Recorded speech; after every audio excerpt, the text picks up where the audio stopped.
हाय dear students, question number 15 solve करते हैं। निम्नलिखित आंकड़ों का माध्यक ज्ञात कीजिए। Find the median of the following data. ये डाटा है, इसका मीडियन चाहिए। वर्ग अंतराल दे रखा है, क्लास इंटरवल दिया हुआ है, बारंबारता फ्रीक्वेंसी दे रखी है। तो इसका माध्यक निकालना है, या आप कह सकते हैं इसका मीडियन निकालना है। इससे पहले वीडियो नंबर 2 में मैंने क्वेश्चन नंबर 8 सॉल्व किया था। 1 plus tan square A divided by 1 plus cot square A is equal to tan square A. आपके इस पेपर का क्वेश्चन नंबर 8 था ये। एक स्टूडेंट ने, अब शायद स्टूडेंट ही होंगे, उन्होंने जो तरीका मैंने बताया वो तो अपने आप में ठीक है, पर उन्होंने इस क्वेश्चन को किसी और तरीके से भी सॉल्व किया है। तो डियर स्टूडेंट, किसी क्वेश्चन के करने के कई तरीके हो सकते हैं। आपका तरीका सही होना चाहिए, जो आपने सिद्धांत उसमें लगाया वो सही होना चाहिए, फिर कोई दिक्कत नहीं है। तो लेफ्ट हैंड साइड वो स्टूडेंट जिस रूप में वो स्टूडेंट इस क्वेश्चन को सॉल्व करने के लिए कह रहे हैं, आइए मैं उन्हीं के तरीके से इसको सॉल्व कर लेता हूँ। ठीक है, 1 plus tan square A divide by 1 plus cot square. tan A को लिख रहे हैं 1 by cot A. tan A को क्या लिख रहे हैं? 1 बाई कॉट ए। ठीक है, या कॉट ए को लिख रहे हैं 1 बाई tan ए। आप जानते हैं कि कॉट ए क्या होता है dear student? 1 by tan A. इसको आप जानते हैं, cot A is equal to 1 by tan A. तो जहाँ कॉट ए है वहाँ मैं 1 बाई tan ए लिख लेता हूँ। तो ये हो गया मेरे पास 1 plus tan square A divided by 1 plus cot की जगह मैं लिख दे रहा हूँ 1 plus tan A whole square. जहाँ कॉट था स्क्वायर में था, स्क्वायर हो गया, कॉट की जगह मैंने ये लिख दिया। ठीक है, अब देखो सॉल्व करता हूँ मैं। तो 1 plus tan square A divided by 1 plus 1 square तो 1 ही हुआ, और tan ए का स्क्वायर और tan स्क्वायर ए। ठीक हो गया। अब क्या होगा? अब मैं यहाँ देखता हूँ, इसको देखिए, this is equal to 1 plus tan square A whole divided by इस tan स्क्वायर की मल्टीप्लाई यहाँ करिए। तो ये क्या बन जाएगा? tan square A plus 1 tan square A plus 1 divided by tan square A. ठीक है, अब ये अपने आप में एक फ्रैक्शन है, ये अपने आप में एक भिन्न है। तो जब इसको सॉल्व करेंगे तो ये मल्टीप्लाई में इसके साथ जाएगा। ठीक है ना? तो ये कितना हो गया? 1 plus tan square A into tan square A divided by, ये छूट जाएगा नीचे ही, ये तो ऊपर चला गया इसके साथ मल्टीप्लाई में, और ये नीचे छूट गया 1 प्लस tan स्क्वायर ए, और 1 प्लस tan स्क्वायर ए से 1 प्लस tan स्क्वायर ए कट गया, तो ये आ गया tan स्क्वायर ए राइट हैंड साइड। हो गया प्रूफ्ड। लेफ्ट हैंड साइड को सॉल्व किया, राइट हैंड साइड आ गया, tan स्क्वायर ए हो गया प्रूफ। यदि किसी स्टूडेंट ने इस मेथड से किया है तो करेक्ट है, बिल्कुल सही किया आपने। ठीक है, एक तरीका और बताता हूँ। वो स्टूडेंट ऐसा भी मुझसे चाह रहे थे, स्टूडेंट ही होंगे, कि यदि अब मैं क्या कर दूँ, tan को चेंज करूँ, कॉट के रूप में लिख लूँ, तो क्या उस तरीके से सही है? आप देखिए, हम जानते हैं कि tan A is equal to 1 by cot A, ये होता है। तो जहाँ tan ए है उसको मैं 1 बाई कॉट ए लिख लेता हूँ। ठीक है डियर स्टूडेंट, तो ये कितना हुआ? This is equal to 1 plus tan A की जगह लिख रहा हूँ मैं 1 बाई कॉट ए, स्क्वायर में तो स्क्वायर हो जाएगा, डिवाइडेड बाई, स्क्वायर है ना, तो tan ए को 1 by cot A whole square divided by 1 plus cot square है। ठीक, and this is equal to 1 plus 1 का square 1 over cot square A divided by 1 plus cot square A. ये cot square ए यहाँ multiply में चला जाएगा, तो ये मेरे पास क्या बन जाएगा, दिस इज इक्वल टू इसकी मल्टीप्लाई यहाँ, तो cot square A plus 1 divided by cot square A, ठीक है, whole divided by 1 plus cot square A. अब यहाँ पर ध्यान देना है, यह है फ्रैक्शन, इसका डिनोमिनेटर है ये और ये अलग सा है, तो इसको मैं 1 मान सकता हूँ, 1 इसके नीचे कुछ नहीं है नहीं इसका हर, तो इसकी मल्टीप्लाई यार इन दोनों की मल्टीप्लाई हो जाएगी, इसके और इसकी मल्टीप्लाई, तो 1 plus cot square A divided by इसके और इसकी multiply cot square A into 1 plus cot square A, ठीक है ना। इसका इसकी मल्टीप्लाई डिनोमिनेटर बनाएगा, हर में आएगा, अब इससे कट गया डियर स्टूडेंट ये, ठीक है ना, इससे ये कट गया, तो आपके पास क्या आया, यहाँ पर आपके पास आया 1 ओवर कॉट स्क्वायर ए, 1 ओवर कॉट स्क्वायर ए, और 1 बाई कॉट क्या है आप जानते हैं, इसको मैं ऐसा भी लिख सकता हूँ कि 1 by cot A whole square, और 1 बाई कॉट ए क्या है, 1 बाई कॉट ए है 10a, तो ये बन जाएगा 10a whole square and this is equal to 10 square A. तब भी आ गया राइट हैंड साइड, हो गया ना प्रूफ, लेफ्ट हैंड साइड लेके चला और राइट हैंड साइड आ गया, ये राइट हैंड साइड हो गया तो हो गया डियर स्टूडेंट प्रूफ। तो जो तरीका मैंने बताया वो भी सही है, जो तरीके आप कर रहे हैं कि 10a को 1 बाई कॉट ए लिख रहे हैं वो भी सही है, या आप कॉट ए को 1 बाई 10a लिख रहे हैं वो भी सही है। तो जिस भी तरीके से आपने किया है और सही तरीका है, ठीक है, ये जो तीनों मेथड है जो मैंने आपको बताया, और यदि आप 10a को कॉट ए में बदल रहे हैं या कॉट ए को 10a में बदल करके प्रूफ कर रहे हैं वो भी सही है, ठीक हो गया। चलिए फिर अब डियर स्टूडेंट क्वेश्चन नंबर 15 देखते हैं। आइए क्वेश्चन नंबर 15 सॉल्व करते हैं।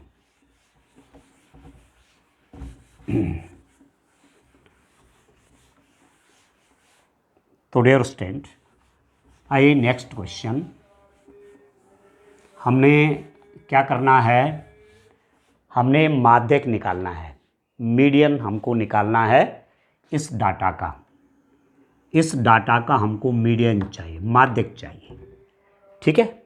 तो मीडियन निकालने के लिए सबसे पहले क्यूमुलेटिव फ्रीक्वेंसी निकाला जाती है, संचयी बारंबारता निकाली जाती है, और संचयी बारंबारता कैसे निकालते हैं, इस 6 तो ऐसे आ जाता है, इन दोनों का प्लस होता है 6 और 4 10, इसका और इसका प्लस 10 और 11 हो गया 21, इस और इसका प्लस 30, इसका प्लस कितना 35, और यहाँ प्लस कर दो 9 5 14 15 19 और 25 2 और 35, इसका सम फ्रीक्वेंसीज का सम और लास्ट क्यूमुलेटिव फ्रीक्वेंसी यदि सेम हैं, इसका मतलब सही है अभी तक, तो यहाँ पर जो n आया मतलब सम ऑफ द फ्रीक्वेंसीज, ये है n, तो n मेरे पास क्या है dear student, that is equal to n आ गया 35, ठीक है। अब मैं यदि n/2 करूं, n/2 मतलब इस 35 का हाफ करो कि हो जाएगा 17.5, ठीक है, फ्रीक्वेंसी का हाफ कर दिया, फ्रीक्वेंसी के सम का हाफ कर दिया, n 35 है, n/2 कर दिया तो 17.5, ठीक हो गया। अब देखना है यहाँ क्यूमुलेटिव फ्रीक्वेंसीज में 17.5 कहाँ पर है, यहाँ है नहीं है, यहाँ है नहीं है, ये ज़्यादा हो गया तो कम नहीं लेते, 17.5 होता कोई तो वही जाते, पर 17.5 का ही नहीं है तो 10 से ज़्यादा वाले पे जाएंगे, ये 21 है, तो यहाँ डियर स्टूडेंट ये जो है ये बन जाएगा माध्यक वर्ग, ये मीडियन क्लास बन जाएगी, क्या बन जाएगी, माध्यक वर्ग बन जाएगा, माध्यक वर्ग, मीडियन क्लास। मीडियन क्लास क्या हुई डियर स्टूडेंट, 5 to 7, ये हो गया मीडियन क्लास। मीडियन क्लास हो गया 5 to 7। अब जब मीडियन क्लास निकल जाती है, माध्य का वर्ग आपके निकल गई, कैसे निकाली ये मैंने आपको बताया, n/2 17.5 है और 17.5 यहाँ पढ़ रहा है, इसमें पढ़ रहा है, तो ये माध्यक वर्ग हो गया 5 to 7। इसमें लोअर लिमिट है 5 और अपर लिमिट है 7, तो निम्न सीमा,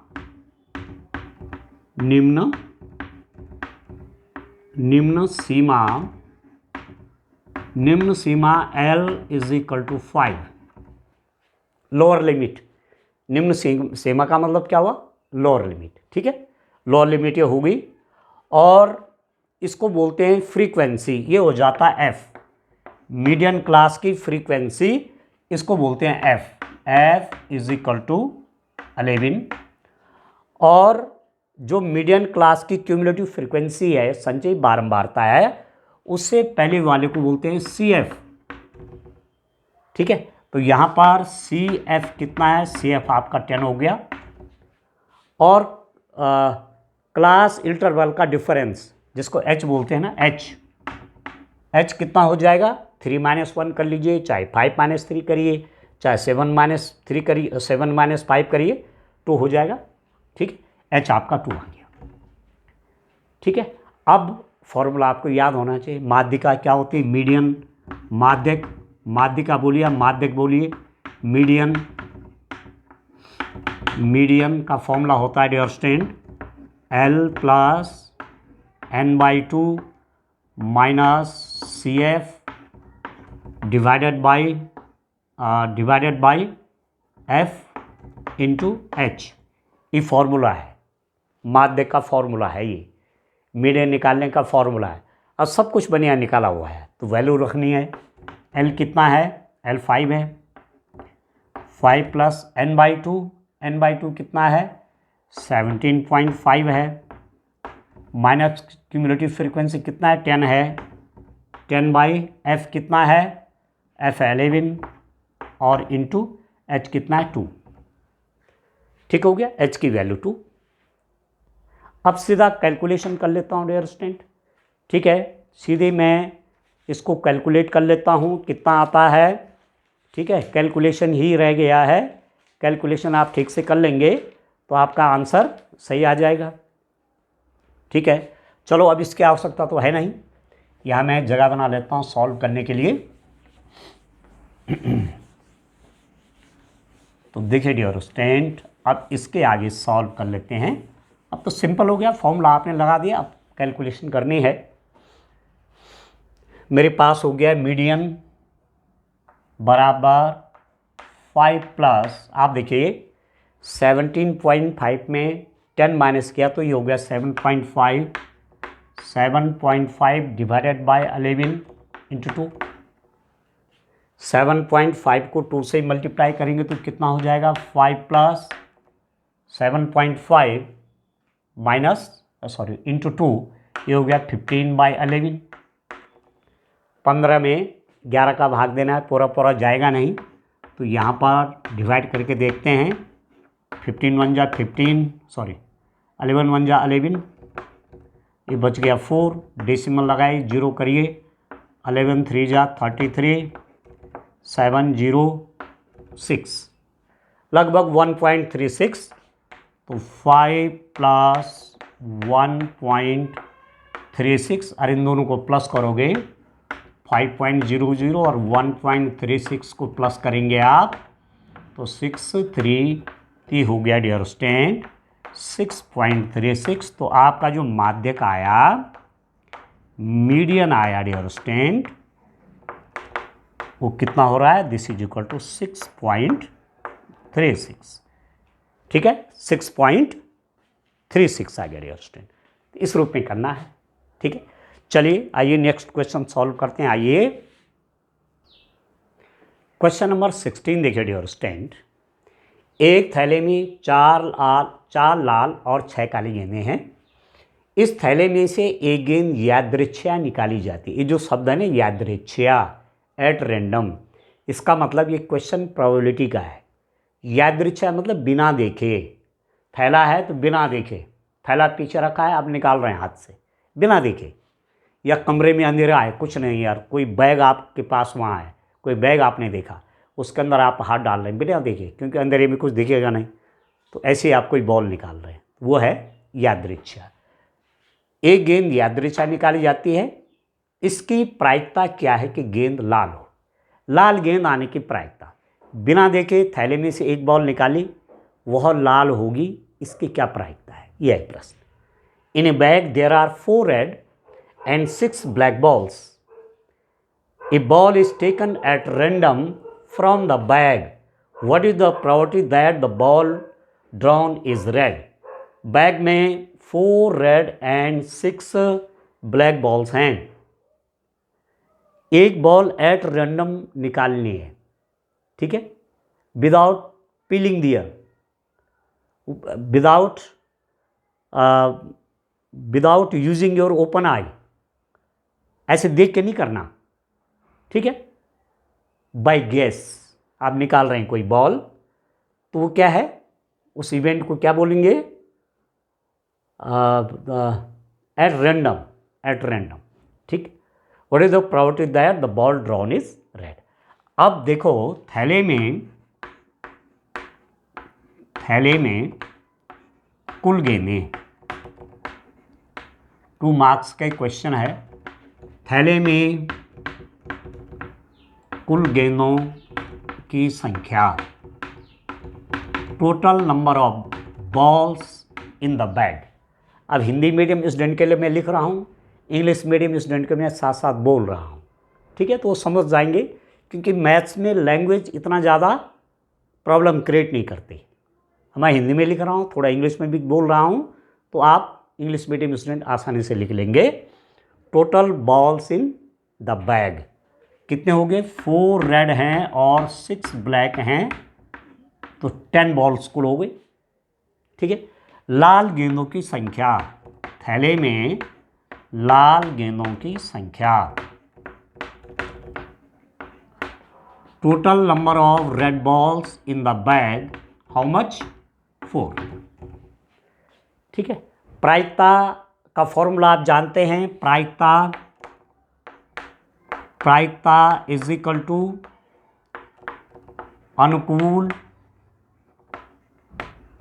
अनुकूल संयोगों की संख्या, अनुकूल संयोगों की संख्या डिवाइडेड बाय कुल संयोगों की संख्या, कुल संयोगों की संख्या।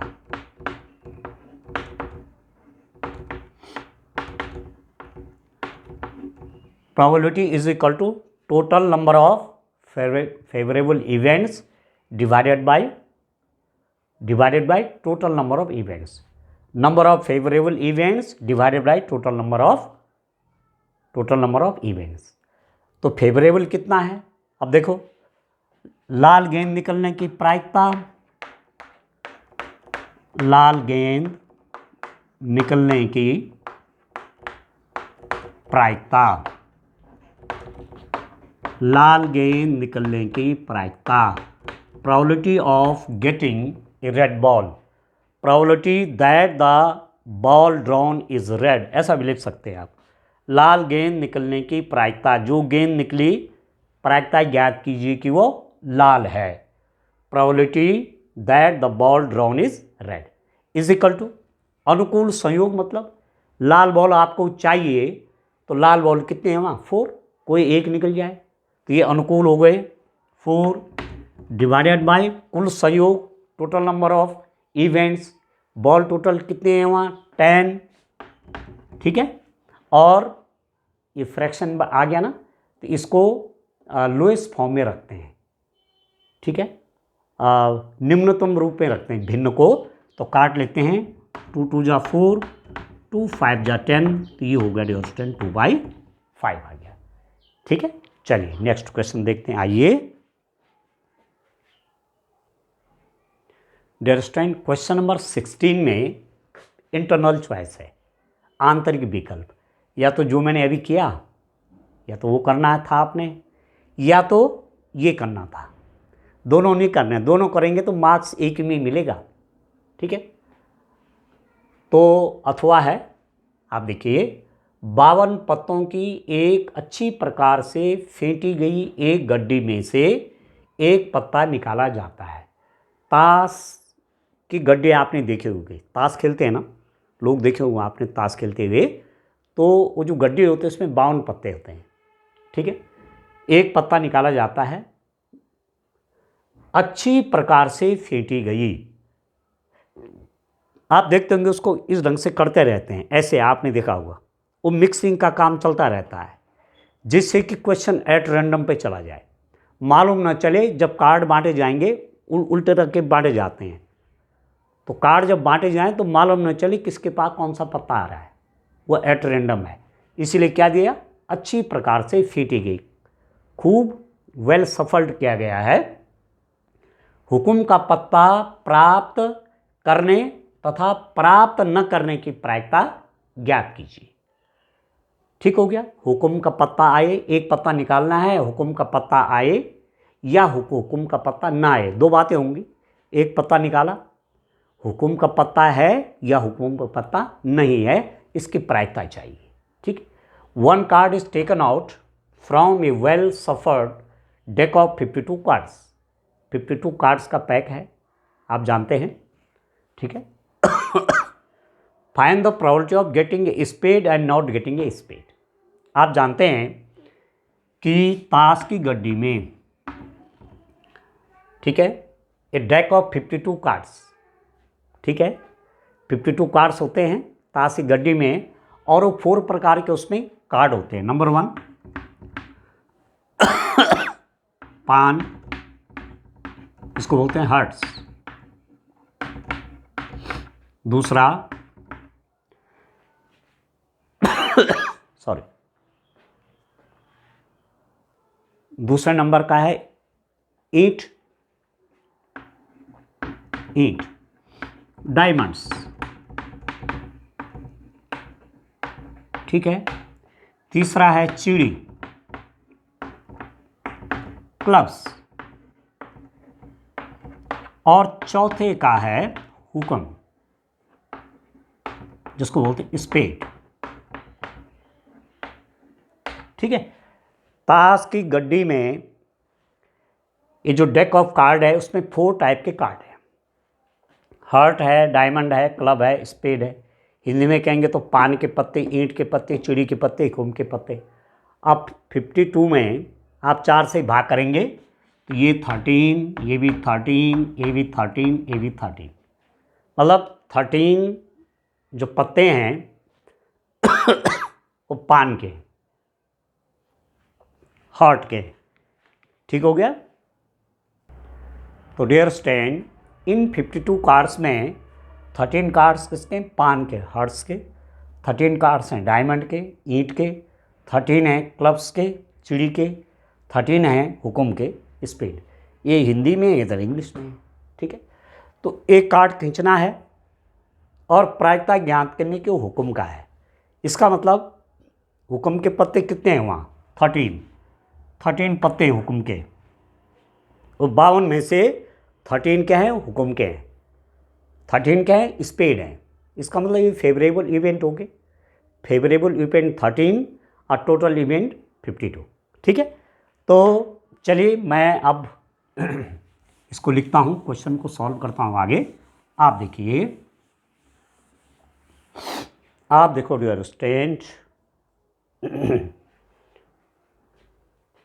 हुक्म का पत्ता निकलने की प्रायिकता, हुक्म का पत्ता निकलने की प्रायिकता, हुक्म का पत्ता निकलने की प्रायिकता is equal to probability of getting a spade is equal to favourable, favourable कितने हैं, मतलब स्पेड हुक्म के कितने हैं वहाँ 13 और टोटल कितने हैं 52। ठीक है, तो ये कितना हो जाएगा, काट लीजिए, 13 1 जा 13, 4 जा 52, तो ये हो गया 1/4। तो 52 पत्तों की गड्डी से एक कार्ड निकाला एट रैंडम, बिना देखे। ठीक है, बिना देखे एक कार्ड निकाला जा रहा है, प्रायिकता ज्ञात करनी है, हुक्म का पत्ता है, कितना हो जाएगा 1/4। ठीक है। यदि अब देखो एक तो निकल गया, हुक्म का पत्ता प्राप्त करने की प्रायिकता तो निकल गई। ठीक है, यदि हुक्म का पत्ता आने को ई और न आने को एफ से दर्शाएं तो probability of E plus probability of F is equal to 1। या ई नॉट कर दीजिए, हुक्म के और न आने को ई नॉट। ठीक है, इसको मैं ई नॉट कर लेता हूं। हुक्म का पत्ता आने की प्रायिकता प्लस हुक्म का पत्ता न आने की प्रायिकता इज इक्वल टू 1। एक कार्ड खींचा, तब देखा हुक्म का पत्ता है या नहीं है, दो बातें हो सकती हैं। एक कार्ड निकालने पे या तो हुक्म का पत्ता है या वो हुक्म का पत्ता नहीं है। तो हुक्म का पत्ता आने को मैं ई मान रहा हूं और हुक्म का पत्ता ना आने को मैं ई नॉट मान रहा हूं, ई नॉट।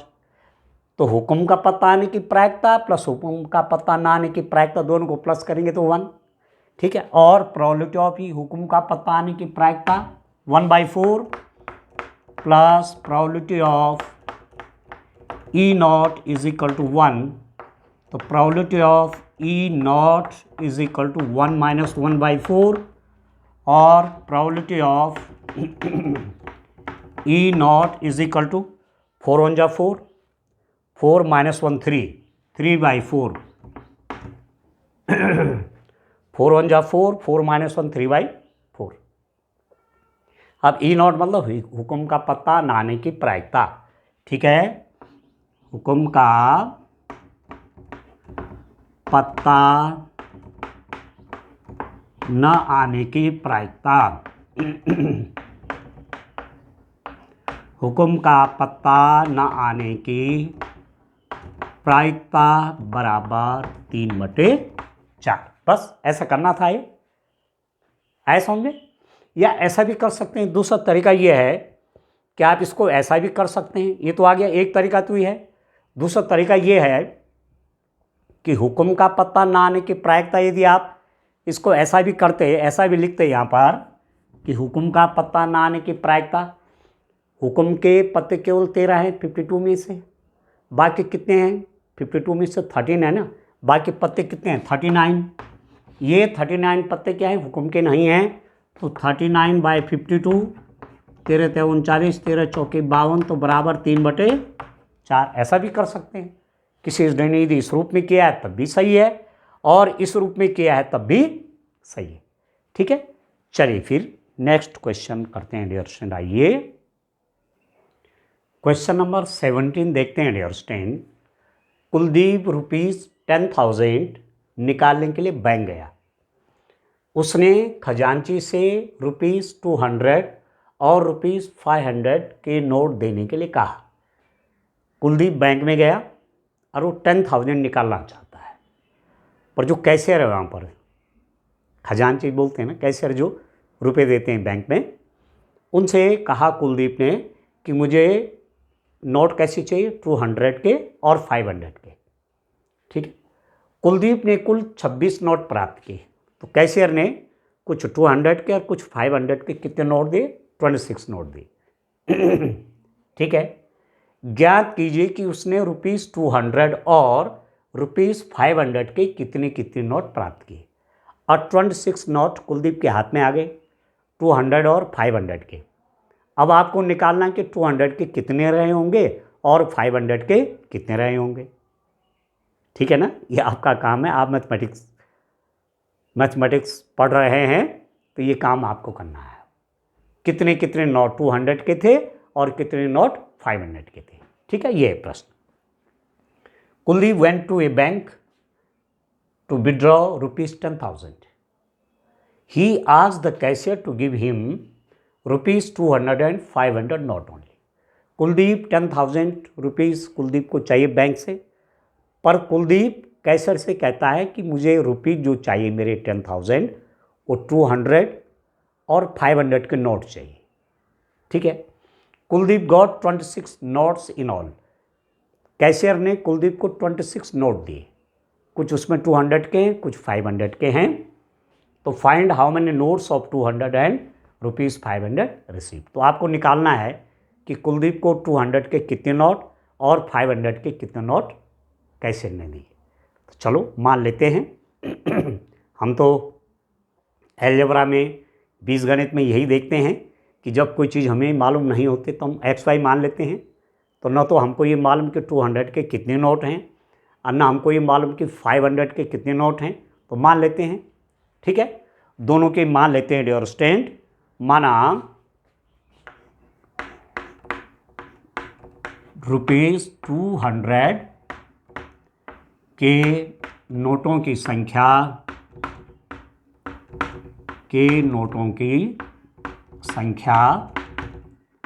X, माना 200 के जो नोट मिले वो X हैं, मालूम नहीं है तो X मान दिया, तथा ₹500 के Y नोट हैं, 500 के Y नोट हैं। Let Kuldeep received X notes of ₹200 denomination and Y notes of 500 denomination। तो पहली इक्वेशन क्या बन जाएगी कि कुल नोट कितने हैं, 26 नोट्स हैं, 26 नोट हैं। 200 रुपये के नोट और 500 रुपये के नोट मिला करके 200 रुपीज़ के जितने नोट हैं और 500 रुपीज़ के जितने नोट हैं उनको मिला के 26 हैं। तो पहली इक्वेशन बन जाएगी X + Y = 26, इक्वेशन नंबर 1। ये लीनियर इक्वेशन होगी, ये रैखिक समीकरण हो गई, ठीक है। दो चर हो गए इसमें, x + y = 26, ठीक है डियर स्टूडेंट। अब न तो x मालूम न y मालूम, दो चर हैं, दो अननोन हैं, दो अज्ञात हैं, तो इनकी वैल्यूज निकालने के लिए कम से कम x और y में 2 इक्वेशन होनी चाहिए। तो एक इक्वेशन तो ये आगे एक और बनानी पड़ेगी, ठीक है ना। अब देखो डियर स्टूडेंट, मैं देखता हूं कि इनका मूल्य कितना है। ₹200 नोटों का मूल्य,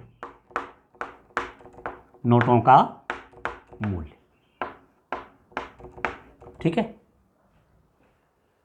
how many value of 200 notes. 200 notes जब X हैं तो वो कुल कितने रुपए हो गए। माना आपके पास ये कहा जाए कि 5 नोट 200 के हैं तो कितने रुपए हो गए, 200 × 5 1000 हो गए ना।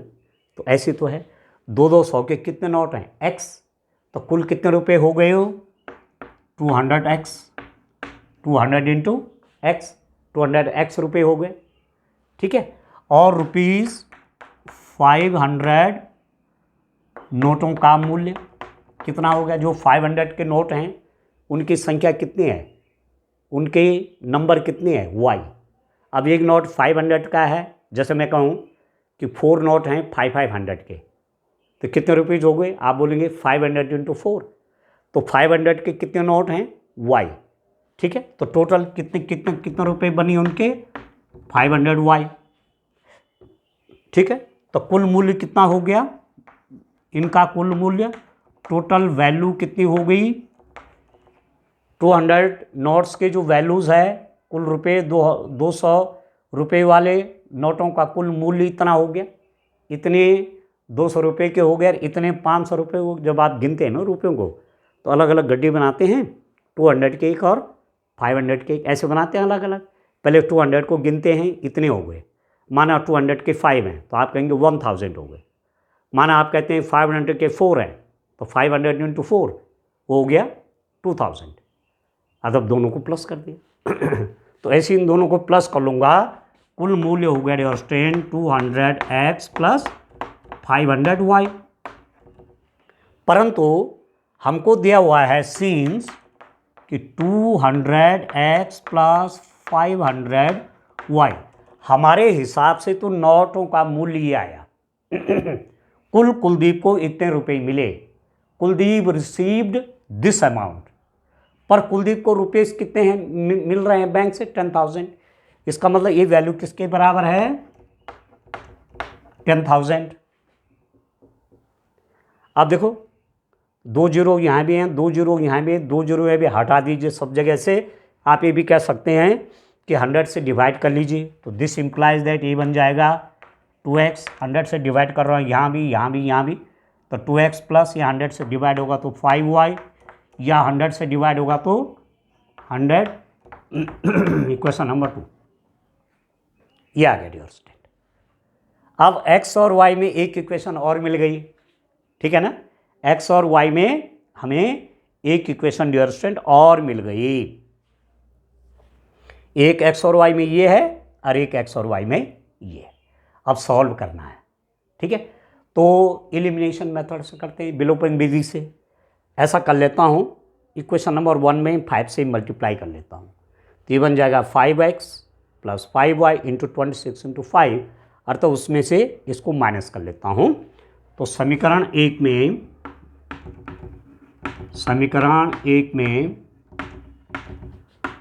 5 से गुणा करके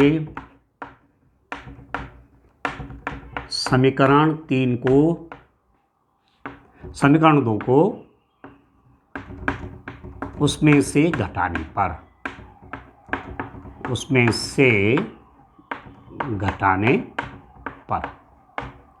multiplying equation 1 with 5 and subtracting equation number 2, then subtracting equation number 2, multiplying equation number 1 by 5 and then subtracting equation number 2 from that। तो इक्वेशन नंबर 5 से यहाँ मल्टीप्लाई होगा तो कितना बन जाएगा 5x plus 5y is equal to 130। इसको 5 से मल्टीप्लाई करेंगे तो 130 आएगा, ठीक है डियर स्टूडेंट। और इसको ऐसे ही नीचे रख दीजिए, इसके 2x plus 5y is equal to 100। अब आप जान रहे हैं कि कितना हो गया डियर स्टूडेंट। यहाँ पर मैंने लिखा सब्ट्रैक्टिंग, ये इसको तो मैं इसको जब मैंने इसको 5 से मल्टीप्लाई किया तो इसको मैंने लिख दिया इक्वेशन नंबर 3 और ये हो गया इक्वेशन नंबर 2। अब इसमें से इसको माइनस कर रहा हूँ, लिख दिया ना हमने घटाने पर। जब सब्ट्रैक्टिंग करेंगे इसमें से इसको सब्ट्रैक्ट करेंगे तो नीचे के साइन चेंज हो जाएंगे, प्लस साइन है तो माइनस, प्लस साइन है तो माइनस, प्लस है तो माइनस। अब प्लस 5y माइनस 5y तो कट गया, तो 5x में से 2x गया तो ये हो गया 3x इज इक्वल टू ये हो गया 30, 3x इज इक्वल टू 30 हो गया। तो दिस इम्प्लाइज दैट, इसका मतलब है 3 into X is equal to 30। जब x की वैल्यू निकालेंगे तो ये 3 30 के नीचे आ जाएगा, तो 30/3 x इज इक्वल टू, तो ये इससे कट गया तो ये आ गया डियर स्टूडेंट 10। x की वैल्यू कितनी होगी आपके पास 10 आ गई, ठीक है। अब जब x की वैल्यू 10 आ गई तब देखो यहाँ रख लेता हूँ मैं, इक्वेशन नंबर 1 में वैल्यू रख लेता हूँ। मेरे पास x की वैल्यू कितनी आ गई 10। अब x is equal to 10 in equation number, putting the value of x is equal to 10 in equation number 1, समीकरण 1 में x बराबर 10 रखने पर, ठीक है। लिख देता हूँ यहाँ पर समीकरण 1 में x इज इक्वल टू 10 रखने पर, putting x is equal to 10 in equation number 1, तो x इज इक्वल टू 10 कर लीजिए, 10 plus y is equal to 26, तो y is equal to 26 minus 10 तो y इज इक्वल टू कितना हो गया 16। तो x की वैल्यू 10 और y कितना हो गया 16 हो गया। ठीक है, अब देखो जो मुझसे प्रश्न पूछा गया था, जो क्वेश्चन पूछ रहा था वो क्या पूछ रहा था डियर स्टूडेंट, आप देखो क्वेश्चन क्या पूछा गया था कि 200 और 500 के कितने कितने नोट प्राप्त किए। तो x की वैल्यू कितनी है 10, x मतलब 200 रुपये के नोटों की संख्या, x मतलब 10, और 500 रुपये के कितने नोट थे y नोट, वो हो गए 16। तो उत्तर लिखना चाहिए रुपीज 200 के नोटों की संख्या। तो ये हो गया डियर स्टूडेंट 200 के नोट आए 10 और रुपीज 500 के नोटों की संख्या 500 के नोट हो गए 16। ठीक है, how many notes, number of 200 notes are 10 and number of 500 notes are 16। अब एग्ज़ाम में आप देख सकते हैं, जान सकते हैं कि मेरा उत्तर सही आया कि नहीं आया। अब 200 के 10 नोट हैं तो कितना मूल्य हो गया इनका, 200 इंटू 10, ये हो गया 2000, और 500 रुपीज़ के 16 नोट है तो कितने के हो गए 500 इंटू 16, तो ये आ गया 8000। अब दोनों को मिलाएंगे तो आ गया ना 10,000। यही तो रुपए निकाले थे। तो जो कैशियर है, जो खजांची है, उसने कुलदीप को 200 रुपीज़ के 10 नोट दिए और 500 रुपीज़ के 16 नोट दिए। ठीक है, चलिए नेक्स्ट क्वेश्चन, क्वेश्चन नंबर 17 देखते हैं डियर स्टूडेंट। जिनकी रैखिक समीकरण युग्म को ग्राफ द्वारा हल कीजिए। Solve the following pair of linear equations graphically. तो ये अथवा में है 17 वाला क्वेश्चन, या तो कुलदीप वाला क्वेश्चन जो हमने अभी किया था, या तो वो करना था, या आपको पेपर में ग्राफ में ये वाला क्वेश्चन सॉल्व करना था। ठीक है, तो लीनियर इक्वेशंस हैं, ये रैखिक समीकरण हैं, उनको हल करने की कई विधियां आपने पढ़ी हैं। प्रतिस्थापन पढ़ा, सब्स्टिट्यूशन मेथड पढ़ा, एलिमिनेशन मेथड आपने पढ़ा, ग्राफिकल मेथड आपने पढ़ा है ना। तो ये जो है एक ग्राफ की विधि से हल करना है, ग्राफ बनाना है इसमें। ठीक है, तो इक्वेशन आपके पास हैं, यहाँ मैं लिख लेता हूँ। एक इक्वेशन ये है 2x minus Y plus 1 is equal to 0। Equation number 1 2x minus Y plus 1 is equal to 0। और दूसरी इक्वेशन है x plus 2y is equal to 12, equation number 2। यह है लीनियर इक्वेशन, सरल रेखा।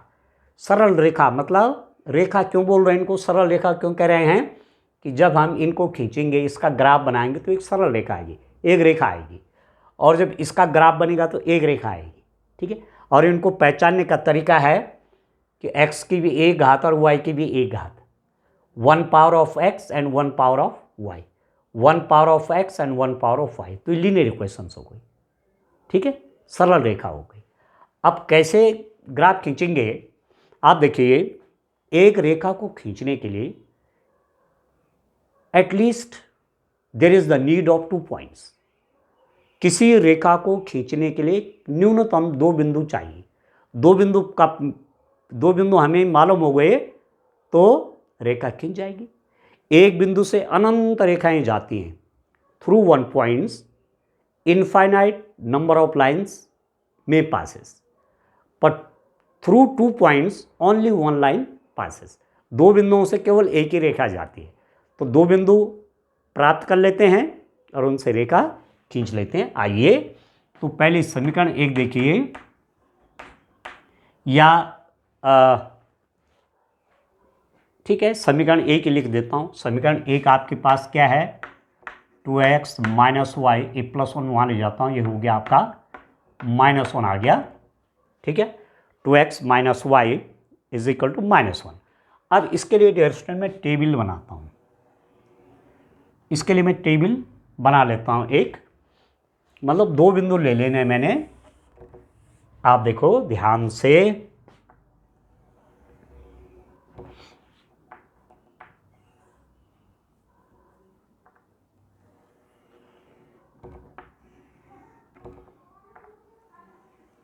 एक है x इज इक्वल टू और एक है y इज इक्वल टू।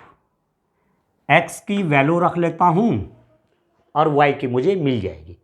तो यदि मैं x बराबर 0 कर दूँ, x को मैंने 0 कर दिया, तो जब x को मैं 0 करूँगा तो कितना होगा 2 into 0 minus Y is equal to -1, ये तो 0 हो गया। -y is equal to -1, y हटा दीजिए, लेफ्ट हैंड साइड में भी है राइट हैंड साइड में भी, तो y की वैल्यू हो गई 1। x बराबर जब मैं इसमें 0 रखूँगा तो y की वैल्यू हो गई 1। ठीक है, मतलब एक की वैल्यू मैं दे रहा हूँ अपनी तरफ से और दूसरे की निकल जाएगी समीकरण में। ठीक है, x मैंने माना 1, x मैंने 1 ले लिया। अब देखो क्या होता है इसमें। ठीक है, x की वैल्यू मैं क्या ले रहा हूँ यहाँ पर, अब 1 ले रहा हूँ, तो x की वैल्यू 1 लूँगा तो 2 into 1 minus Y is equal to -1, तो 2 minus Y is equal to -1।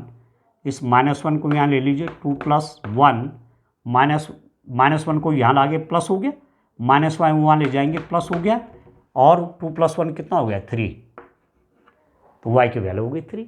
तो 2 पॉइंट्स आ गए मेरे पास, x हो गया 0 और y हो गया 1, और दूसरा पॉइंट हो गया x की वैल्यू 1 और y की होगी 3। ठीक है, अब क्या है, कोऑर्डिनेट ज्योमेट्री की हेल्प भी लेंगे यहाँ पर। ठीक है, निर्देशांक ज्यामिति की भी हेल्प लेंगे। x 0 है, y 1 है, तो x 0 मतलब यहाँ पर ये मूल बिंदु है, ये ओरिजन है। ओरिजन पर x भी 0 और y भी 0 होता है, मतलब कहीं नहीं जाना। x 0 का मतलब होता है कि x एक्सिस पर न तो इधर जाना न इधर जाना, कहीं पर नहीं, वहीं पर रहना है। कहाँ पर, यहाँ पर। और y कितना है 1। ठीक है, तो y कितना, ये है y 1, ये y एक्सिस है, ये x एक्सिस है। ठीक है ना, ये x पे 1 2 3 4 5 6, ऐसे ही y एक्सिस पे 1 2 3 4 5 6, एक एक खाने के गैप, एक एक खाने के गैप। तो y एक्सिस पे 1 मतलब ये, तो ये जो बिंदु है, इस बिंदु को मैं लिख देता हूँ a, और इसको 0 और 1 के रूप में रख देंगे। ये बिंदु है 0 1। अब निर्देशांक ज्यामिति का भी यूज कर रहा हूँ मैं। ठीक हो गया। दूसरा है 1 3, x एक्सिस पे 1 जाना है और y पे 3 जाना है। x एक्सिस पे 1 गए और y पे 3, ऊपर चलो देखो 1, यहाँ 2 है और यहाँ 3 है, ये देखो यहाँ पहुँच गए।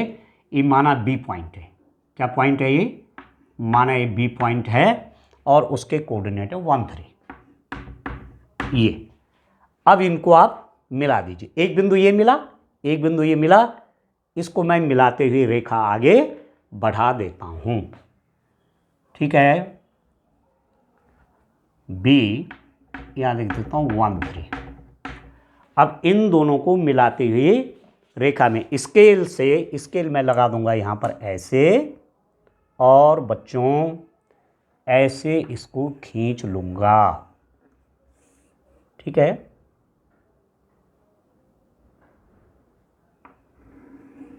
ये, और पीछे बढ़ा दिया ये। ठीक है, तो ये हो गई रेखा, आगे ने सरल रेखा। इसको जब मैंने इसका ग्राफ बनाया तो एक सरल रेखा आ गई, लीनियर इक्वेशन। चलिए नेक्स्ट देखिए आप, अब इसका तो काम हो गया। अब मैं दूसरी की टेबल बना लेता हूं, ये वाली, x plus 2y is equal to 12। इसके लिए देखते हैं,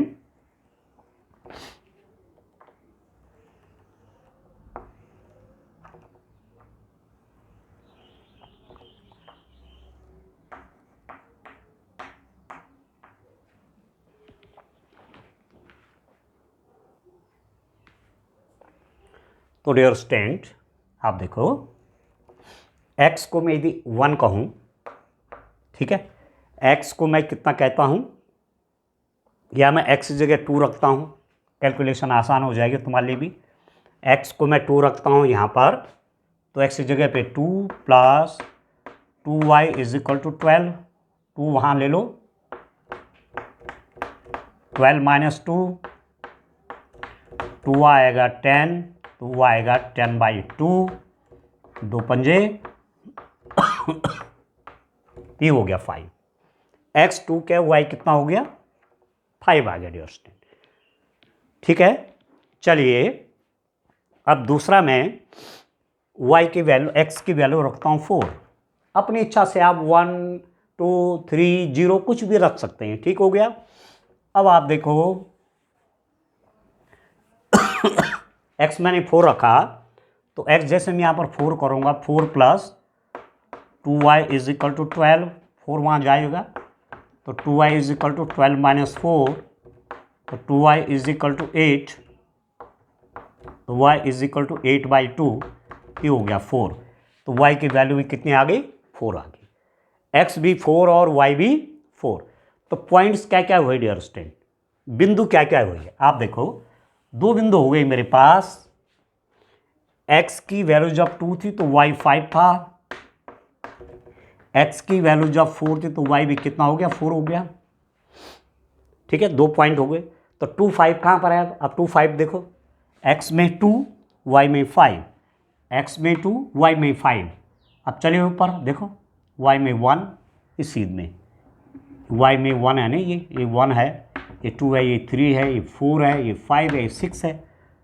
तो x2 y5 देखो, x2 पे y5 इसी के ऊपर में 1 2 3 4, अच्छा 5 है ना, 2 5 है ना, पहला पॉइंट ठीक तो है, 2 5 है, तो 2 और y पे 5 देखो, 1 2 3 4 और 5, ये तो ये पॉइंट मेरे पास C पॉइंट है, इसको मैंने लिख दिया कितना कितना है ये 2 5, ये वाला।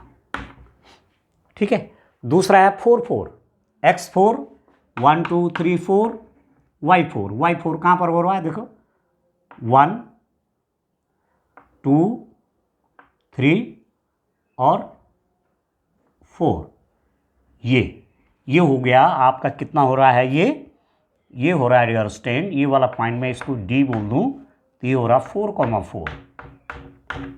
अब ज्वाइन कर लीजिए, अब मिलाइए, ये मिलाइए इसको इससे, 2 बिंदु आ गए ना। ये ऐसे पेंसिल से आपने इसको एग्जाम में बनाना था। ठीक है, या जो आगे स्टूडेंट आ रहे हैं बोर्ड एग्ज़ाम के लिए 2026 में, वो भी जब इस वीडियो को देखेंगे तो उनके लिए भी हेल्पफुल होगा। तो ये वाली जो इक्वेशन है हमारे पास, ये वाली जो लीनियर इक्वेशन है, रैखिक समीकरण है, उसका ग्राफ ही बन गया। तो पहले वाले का इसका ग्राफ ये है और इस वाले का ग्राफ ये है।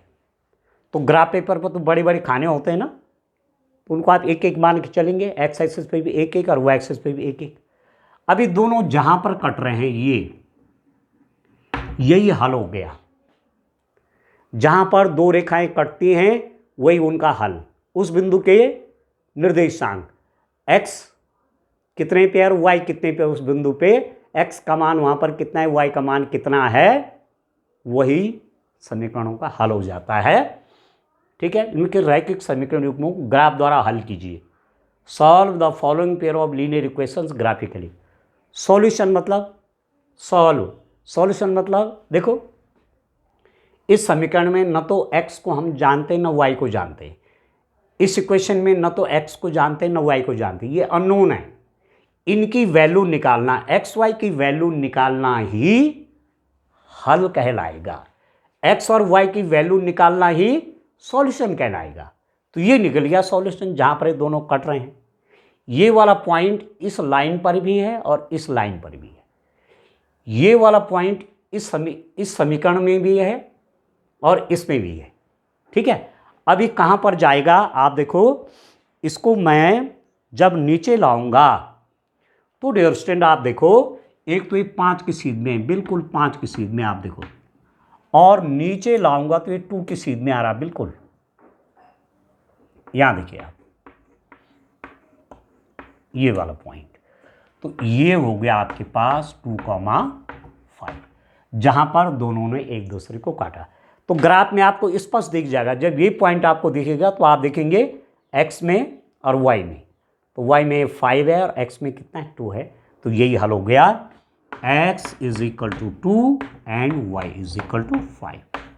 ये हो गया हल, इसको लिख सकते हैं आप हल, सॉल्यूशन। सॉल्यूशन, यही सॉल्यूशन हो गया, यही हल आ गया, x इज इक्वल टू 2 और y इज इक्वल टू 5 आ गया डियर स्टूडेंट। अब ये सही है कि नहीं है चेक कर सकते हैं आप। x इज इक्वल टू 2 रखो इसमें, x इज इक्वल टू 2, 2 2 जा 4, y 5 है, 4 माइनस 5 प्लस 1, तो 4 प्लस 1 5, 5 माइनस 5 0, बिल्कुल सही। इसमें रख के देखो, x 2 है तो 2 प्लस 2 इंटू वाई मतलब 5, तो 10 प्लस 2 12, बिल्कुल हमारा जो सॉल्यूशन निकाला दैट इज 100% करेक्ट। ठीक है, चलिए नेक्स्ट क्वेश्चन सॉल्व करते हैं। अब क्वेश्चन नंबर 18, एक समकोण त्रिभुज की ऊंचाई इसके आधार से 7 सेंटीमीटर कम है। समकोण त्रिभुज की ऊंचाई आधार से 7 सेंटीमीटर कम, ये समकोण त्रिभुज है। समकोण त्रिभुज मतलब जिसका एक कोण 90 डिग्रीज हो, तो ये समकोण हो गया। यहाँ पर 90 डिग्री एंगल बन रहा है, तो ये इसकी ऊंचाई हो गई, अरे उसका आधार हो गया, ये उसका कर्ण बन गया। तो ऊंचाई क्या है, आधार से 7 सेंटीमीटर कम, जितना ये है उसमें से 7 कम करेंगे तो ऊंचाई आ जाएगी, ये मतलब है।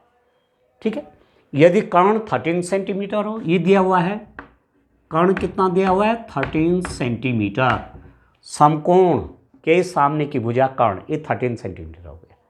ठीक है, तो अन्य दो भुजाएं ज्ञात कीजिए, ये 13 दिया हुआ है, ये भी चाहिए और ये भी चाहिए, आधार भी चाहिए और इसकी ऊंचाई भी चाहिए। क्वेश्चन आपको क्लियर हो गया होगा। The altitude of A right triangle is 7 centimetre less than it's base. The altitude, यह है altitude, altitude is 7 centimetre less than it's base. Base में से 7 सेंटीमीटर लेस करेंगे तो एल्टीट्यूड निकलेगा। इफ द हाइपोटेन्यूज, ये 90 डिग्री एंगल मैंने माना हुआ तो हाइपोटेन्यूज बन गया, hypotenuse is 13 centimetre, find the other two sides, ये भी चाहिए और ये भी चाहिए।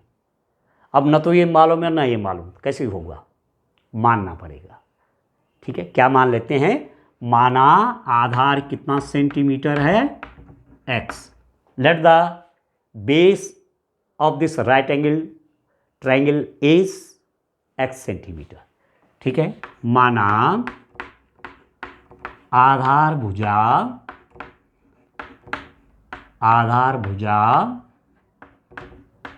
कितना है, x सेंटीमीटर है। Let the base of this right angle triangle is x centimetre, तो इसकी ऊंचाई कितनी हो जाएगी डियर स्टूडेंट, इसकी ऊंचाई एल्टीट्यूड ऑफ दिस ट्राइंगल, इसकी ऊंचाई कितनी हो जाएगी, ऊंचाई इसके आधार से 7 सेंटीमीटर कम, ऊंचाई आधार से 7 सेंटीमीटर का मतलब x minus 7, altitude is 7 centimetre less than base. तो बेस है, बेस में से 7 माइनस कर दिया तो क्या निकल जाएगी, एल्टीट्यूड निकल गया, तो ये x है, ये हो गया x माइनस 7। अब इनके बीच में क्या रिलेशन बनेगा, क्या संबंध होगा, आप जानते हैं समकोण त्रिभुज में, समकोण त्रिभुज किसमें, ABC में, किसी राइट एंगल ट्राइंगल ABC में square of hypotenuse means AC square is equal to square of base BC square plus square of altitude AB square. किसी समकोण त्रिभुज में कर्ण का वर्ग बराबर आधार का वर्ग प्लस लंब का वर्ग। In a right angle triangle square of hypotenuse is equal to square of base plus square of altitude. ये तो मैं लिख रहा हूँ।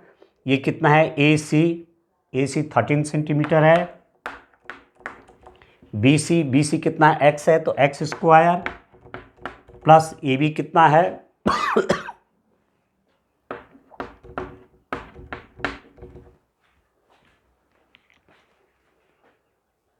ठीक है डियर स्टूडेंट। तो बी सी ये बेस है, एक्स है, और ए बी एक्स माइनस 7 है। तो 13 स्क्वायर कितना, 169 इज इक्वल टू, अब इसको भी खोल लीजिए डियर स्टूडेंट। आप देखो ये हो गया x square plus x minus 7 square. इसको ए माइनस बी के होल स्क्वायर से खोलिए। A minus B whole square is equal to A square plus B square minus 2ab। इससे खोलते हैं इसको। तो A minus B whole square, A square plus B square, 7 का square 49 minus 2 into A into B, 2 into 7 into x हो गया 14x। तो ये कितना बन गया, 169 x square 2x square minus 14x plus 49। ठीक है डियर स्टूडेंट। इसको भी मैं यहीं ले आता हूँ, मुझे सॉल्व करना है ना इसको। ठीक है, इसको भी मैं यहीं ले आता हूँ। अब आप देखो कितना होगा ये 2x square plus 14x plus 49, यही आके हो जाएगा माइनस 169। और यहाँ क्या बच गया, जब पूरा मैं इसको यहाँ ले आया तो यहाँ 0 हो गया, एक साइड में 0 आ गया। इस पूरे को मैं यहाँ ले आया। ठीक है, अभी कितना हो गया, 2x square plus 14x, this minus this कितना हुआ, माइनस आ जाएगा, इन माइनस का है ना बड़ा है, तो 0 120।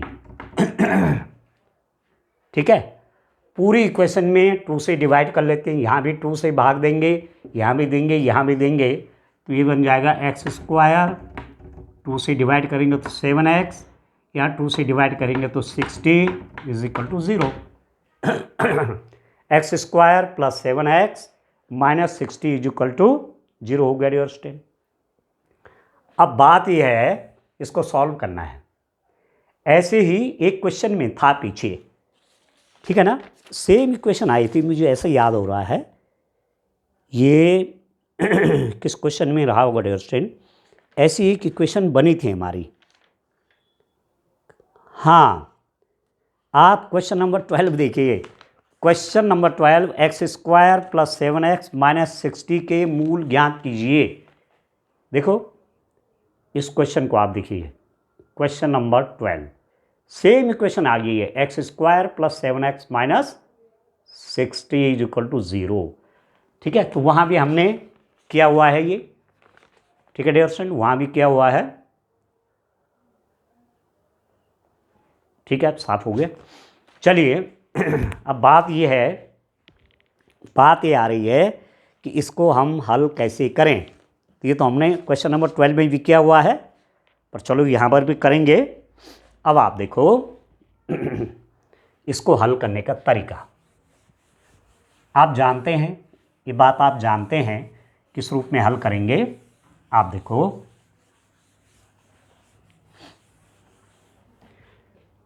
X square plus 7x minus 60 is equal to 0। क्या होता है, इसका और इसका मल्टीप्लाई करना होता है, तो ये हो जाएगा माइनस 60x स्क्वायर। इसके दो पार्ट ऐसे करो जिनको प्लस या माइनस करके 7x आ जाए, तो इसको लिख सकता हूँ मैं 12x और माइनस 5x।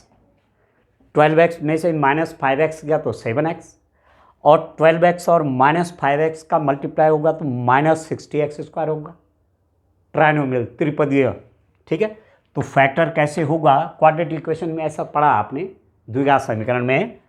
तो एक्स स्क्वायर प्लस 7x को लिख दिया मैंने 12x minus 5x minus 60 is equal to 0। इसमें से माइनस करेंगे ये आएगा, और इसका मल्टीप्लाई होगा तो इन दोनों का मल्टीप्लाई आ जाएगा। तो दिस इम्प्लाइज दैट, आप देखो इन दोनों में कॉमन क्या है, एक्स एक्स एक्स कॉमन आ गया, x प्लस 12, ठीक है। 16 को क्या लिख देंगे, 12 इंटू 5, तो माइनस 5 कॉमन आ जाएगा, तो यहाँ पर बच गया x, और यहाँ पर बच गया, क्योंकि 5 तो कॉमन आ गया, प्लस 12 हो जाएगा, ये माइनस कॉमन आ गया ना बाहर। अब दोनों में क्या कॉमन है, x plus 12, x plus 12 into x, देखो ये तो कॉमन है दोनों में, ये और ये दोनों कॉमन है, ये तो मैंने बाहर ले लिया, यहाँ पर बच गया x, ये हो गया माइनस 5 इज इक्वल टू 0। अब इसका और इसका मल्टीप्लाई 0 है, तो या तो ये 0 है या ये 0 है। यदि if x plus 12 is equal to 0, तो इसका मतलब x is equal to minus 12, x plus 12 0 है तो x की वैल्यू माइनस 12, और x क्या है, आधार है, तो लंबाई कभी भी ऋणात्मक नहीं होती, ठीक है ना। त्रिभुज की भुजा ऋणात्मक नहीं हो सकती, त्रिभुज की भुजा ऋणात्मक नहीं हो सकती, त्रिभुज की भुजा ऋणात्मक नहीं हो सकती। The side of A triangle can't be negative, क्यों नहीं हो सकती नेगेटिव, क्योंकि वो लंबाई है, तो लंबाई नेगेटिव का है, कोई अर्थ नहीं है लंबाई को नेगेटिव में लिखने का कोई अर्थ नहीं है, ठीक है, मतलब लंबाई पॉजिटिव भी होगी। अब आप देखो दूसरा एडिशन, इसको जीरो करने पे x इक्वल टू माइनस 12 आया, उसको हम ले नहीं रहे हैं, तो x equal to x minus 5 zero हो जाएगा, तो इसका मतलब हो गया x इक्वल टू 5, ये ठीक है, प्लस में है, और x क्या माना हो हमने, आधार, त्रिभुज का आधार। तो अन्य दो भुजाएं ज्ञात कीजिए, तो त्रिभुज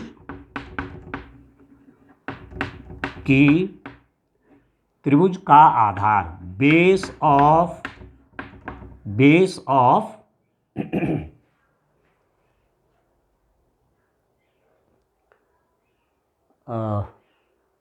ऊंचाई इसके आधार से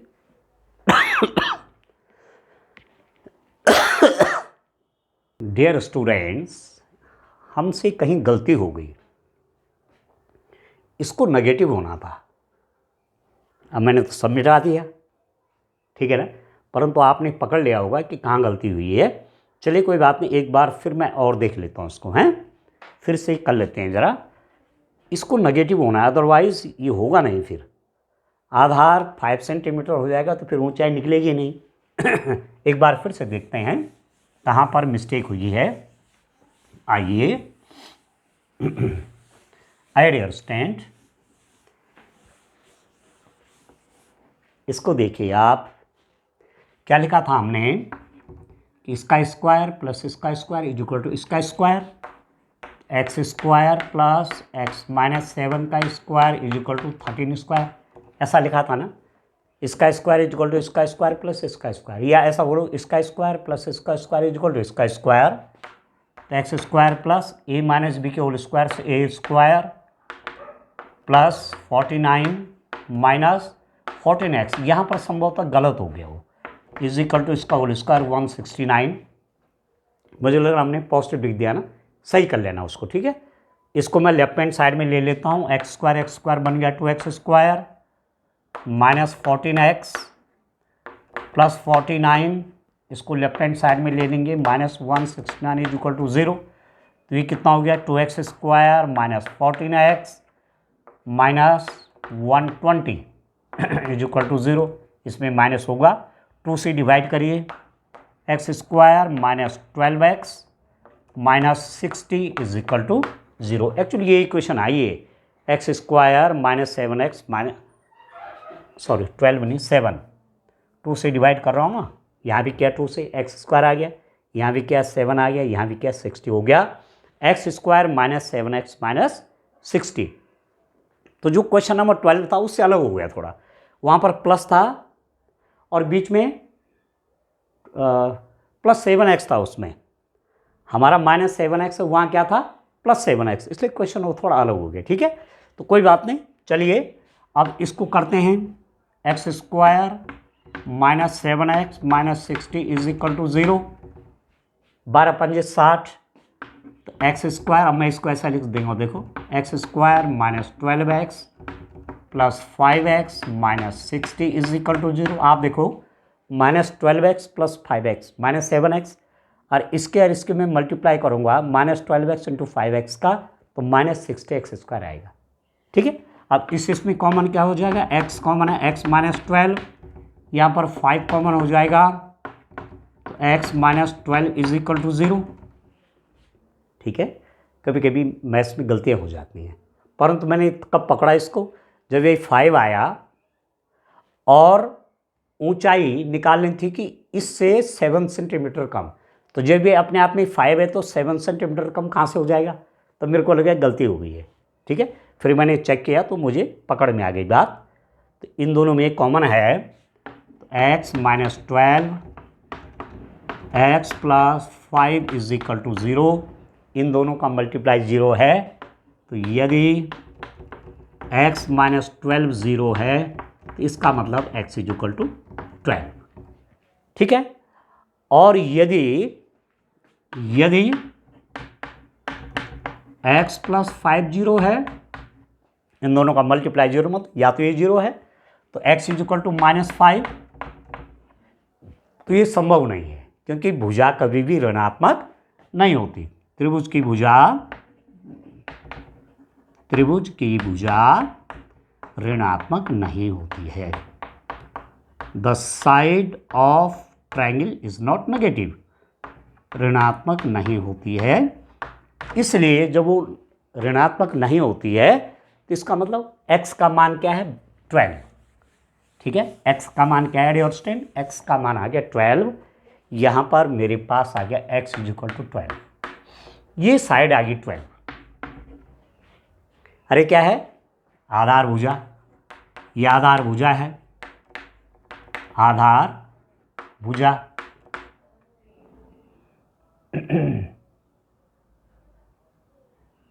आधार भुजा मतलब बेस साइड, बेस, क्योंकि x की वैल्यू आई ना, x कितना आ गया 12 आ गया, तो ये 12 सेंटीमीटर, और ऊंचाई कितने हो जाएगा डियर स्टूडेंट, एल्टीट्यूड हो जाएगा, इसमें से 7 कम, x -7, तो x मतलब 12 -7, x -7 है, x की जगह पे 12 -7, तो कितना हो जाएगा 5 सेंटीमीटर, ये हो गया 5 सेंटीमीटर।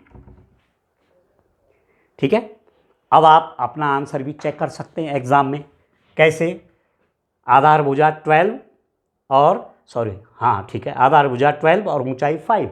अब देखो एग्जाम में इसका आंसर आप चेक कर सकते हैं कि मेरा सही आया या नहीं आया, तो देखो इसका स्क्वायर प्लस इसका स्क्वायर इसके स्क्वायर के बराबर होना चाहिए, 12² + 5² इज इक्वल टू 13² है कि नहीं है, 12² 144, ये हो गया 24 इज इक्वल टू 169, 144 और 25 को प्लस करेंगे इतना आएगा, बिल्कुल सही आएगा। ठीक है, चलिए नेक्स्ट क्वेश्चन।